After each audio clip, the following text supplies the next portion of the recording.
Salut à tous, aujourd'hui on va parler de la fleureuse Makita. Donc la référence c'est la RT0700 CX2J. Sachez qu'il existe une autre version, la 3J.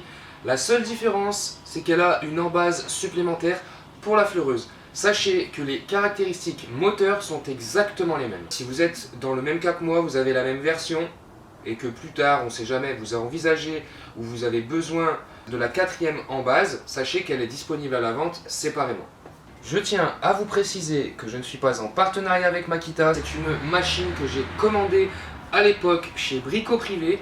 Et seconde précision, je l'ai depuis plus d'1 an, ce qui permet d'avoir un vrai recul sur la machine.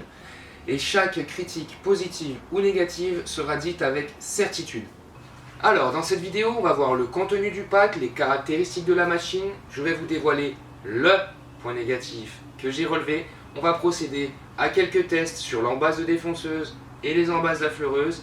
Et je vais même vous faire voir en fin de vidéo une petite utilisation que j'apprécie avec l'embase de la défonceuse. Alors, le contenu du pack, on y arrive tout de suite. Bien sûr, tu as le MacPack, le moteur de la machine, une embase de défonceuse et les deux embases pour la fleureuse. Donc bien sûr elles sont différentes, on verra un peu plus tard dans la vidéo leurs différences. Donc en accessoires qui sont fournis d'origine, c'est plutôt pas mal, c'est bien garni. Donc on est sur les raccords d'aspiration. Donc celui-ci qui va se mettre sur l'embase de la défonceuse et celui-ci qui va s'adapter sur les deux embases de la fleureuse. On a une poignée, donc cette poignée qui va s'adapter sur l'embase de défonceuse de deux façons différentes, on en parle tout à l'heure. On a un guide parallèle qui est très pratique parce qu'il va s'adapter et sur l'embase de défonceuse et sur l'embase des affleureuses. Donc ça c'est un très bon point, très bien pensé par Makita. Donc on a ce petit accessoire en plus, je t'explique tout à l'heure à quoi il sert. Et on a celui-ci pour les affleureuses, sincèrement il m'a sauvé la vie, enfin, il m'a fait faire des économies en tout cas. Je t'explique tout à l'heure à quoi il sert. On a deux clés de serrage parce qu'on a la possibilité de mettre des fraises à queue de 8 ou des fraises à queue de 6. Et on a également deux bagues de copiage. Alors dans le MacPack, ce qui est plutôt pratique, c'est qu'on a cette housse compartimentée pour ranger tous tes accessoires, ton moteur, tes embases, tout rentre dedans. Et je peux même y rentrer en plus 2 coffrets de fraises. Côté poids, Makita annonce 1,8 kg. Franchement, j'étais étonné en lisant le poids dans les caractéristiques.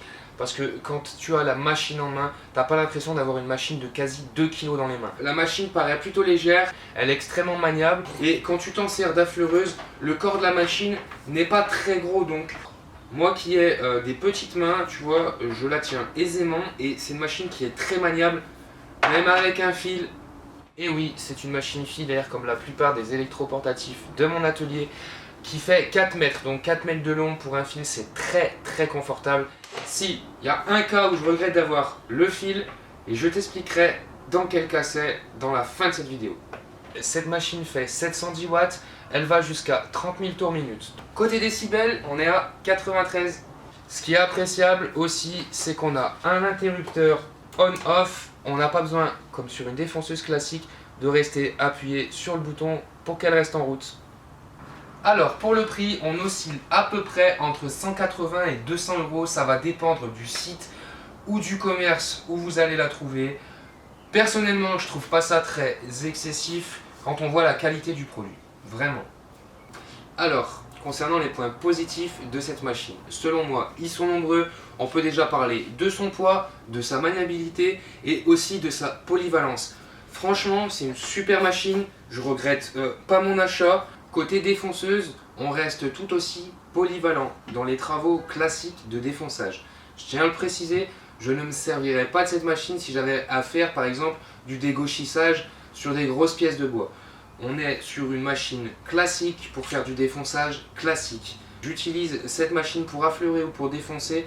Dans du chêne, j'ai jamais eu aucun problème. Il est fortement conseillé d'utiliser de bons consommables, de bonnes fraises. Je pense faire une vidéo dédiée à ça, aux fraises et aux lames, un peu plus tard.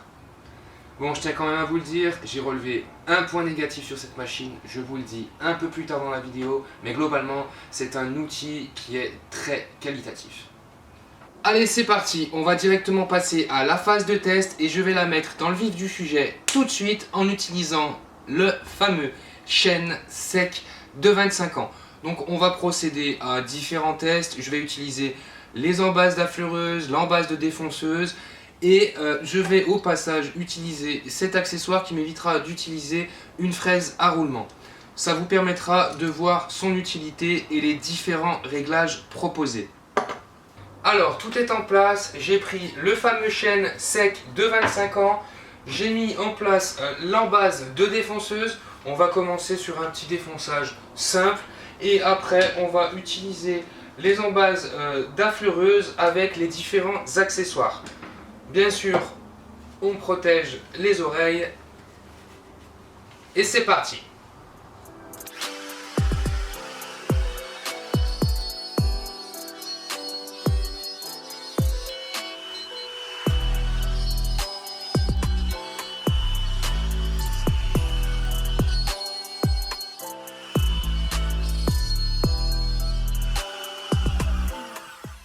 Alors voilà, vous m'avez vu travailler avec la machine. Il faut savoir que je suis à contre-fil sur une essence de bois qui est dure. On est sur du chêne qui en plus est sec. Le rendu n'est pas le plus joli, c'est pas ça qui compte. Elle a fait un travail correct et il ne faut pas l'oublier. De base, c'est quand même une affleureuse. La fraise utilisée n'est pas non plus l'une des meilleures que j'ai. Le variateur était positionné à 4, j'aurais pu aller jusqu'à 6 et mettre plus de puissance, il n'y en avait pas besoin. On arrive au sujet qui fâche, le point négatif, j'en ai relevé qu'un seul. Ça fait quand même 1 an que j'ai cette machine, même plus d'1 an que je l'ai, que je l'utilise. Il concerne l'embase de cette défonceuse. J'estime que Makita aurait pu faire l'effort de mettre une tige filetée et une molette de serrage d'une autre matière que du plastique. Heureusement, la profondeur ne se dérègle pas en cours d'utilisation, heureusement. On a cet accessoire qui est très pratique, qui va permettre de faire la jonction entre le guide parallèle et l'embase de ta défonceuse. C'est très simple pour l'utiliser. Tu défais la molette ici et tu viens t'installer là. Et ensuite, tu mets ça à cet emplacement dans ta défonceuse. Et là, tu as ton guide parallèle qui est installé. Et tu peux régler la profondeur de ton guide parallèle. Maintenant, on va passer à la partie affleureuse. Alors, j'ai mis en place du chêne, toujours le même, et l'embase d'affleureuse avec le petit accessoire guide parallèle. Je vais m'en servir et faire comme une petite feuillure, par exemple.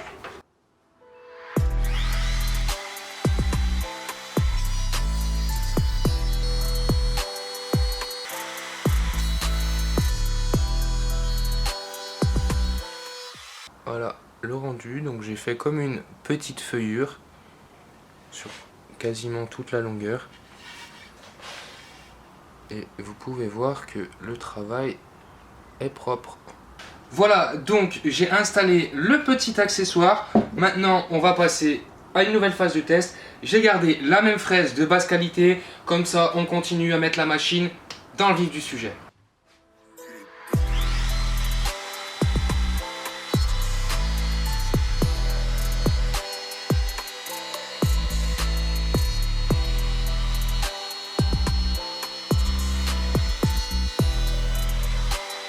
On a refait une petite feuillure, mais c'est pas grave, c'est vraiment pour vous faire voir comme la machine tourne. Et du coup, le petit accessoire qui est vraiment pratique.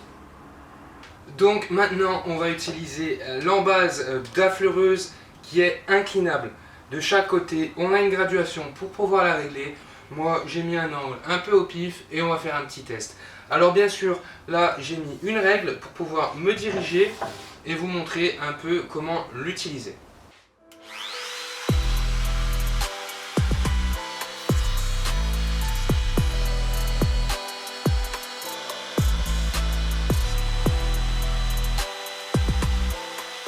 Voilà donc les tests à la fleureuse avec la base inclinable, c'est fait. Vous avez pu voir que ça se déroule super bien. Vous pouvez régler votre angle à votre convenance. Maintenant, je vais vous montrer l'utilisation à la défonceuse ou le fil m'embête. Alors voilà, la seule fois où le fil va me déranger sur cette machine, c'est quand j'utilise ce compas. À force de tourner, vous voyez, le fil va s'entortiller et ça devient gênant. Heureusement, il y a une astuce, c'est la possibilité de tourner la pièce de bois plutôt que le compas. Voilà le seul cas de figure où le fil me dérange.